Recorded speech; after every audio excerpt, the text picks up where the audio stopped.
እንዳጋጣሚ እዚህ ነው የተወለድኩትና አንዳንድ ስራዎች ሲመጡ በምርጫ ደረጃ ሲመጣ ምረጥ ሲባል ያው የግድ መርጣለሁና አንደኛ ክልሉ ስለመረጠኝ በጣም አመሰግናለሁ። ሁለተኛ ከቦታ ምርጫ አንፃር ወልቂጤን ስለመረጥኩኝ ደግሞ እኔ ነኝ የመጣሁላችሁ። እንኳን ደስ ያላችሁ። ወርቅ ዘንሰራለሁ 700 ሚሊዮን ብር በጀቱ ነው።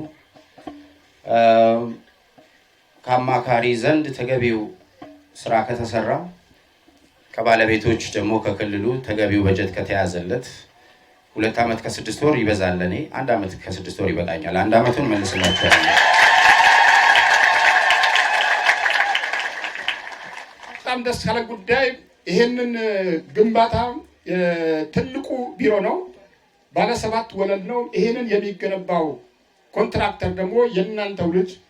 በሀገራችን ደግሞ ከ1 እስከ 10 ካሉ ደረጃ 1 ተቋራጮች በቁጥር 5 ወይ 6 ላይ የሚገኝ በጥራትና በጊዜ አልምቶ በማስረከብ የታወቀ ወንድማችን ስለሆነ ዮሐንስ ኃይሌ ይሄንን ህንፃ በጣም እድለኛ ነው። እኛም እድለኞች ነን። ለዚህም ክልሉ መንግስት እንዲህ አይነት ቆራጥ የሆነ ታታሪ የሆነ በጥራት በጊዜ ገንብቶ የሚያስችል ተቋራጭን ስለመረጥንም ከልብ እናመሰግናለን። በጣም በፊት የኮንትራክተር ችግር ያው እንደምታውቁት ብዙ ጊዜ ዲሊያንስ ይኖራል ከፕሮጀክት አፈጻጸም ጋር።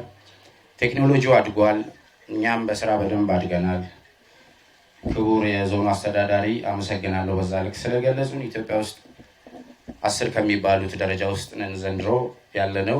ይሄንን ልምድ ይሄንን አቅም ቴክኖሎጂ ተጠቅመን በአጭር ጊዜ ውስጥ ክልሉም ከኪራይ ለማስወጣት አካባቢውም ወደ መልማት ለመቀየር በእኛ በኩል በጣም ዝግጁ ነን።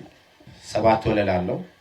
ያን ያህል ግዙፍ የሚባል አይደለም፣ መካከለኛ በሚባሉ መሀል ያለነውና ትልልቅ ፕሮጀክቶችም ከዚህ ባነሰ ጊዜ እየሰራን ነው። አሁንም አደራም ብለው የክልሉ መንግስት ከበጀት ጋር ያለ ኮንስትሬንት አይቅጠመን። መጠነኛ የበጀት ኮንስትሬንቶችን እንሸከማለን። እንደ አካባቢ የፔመንት ዲሊያንስ ቢኖር እንሸከማለን። አንዳንድ ጊዜ ቶታሊ ይጠፋና ለአመታት ሲጠፋ ደግሞ እንደ ካምፓኒ እንቸገራለን። እሱም ብቻ አስተካክሉ።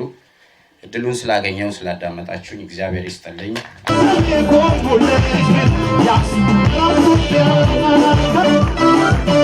የፍቅር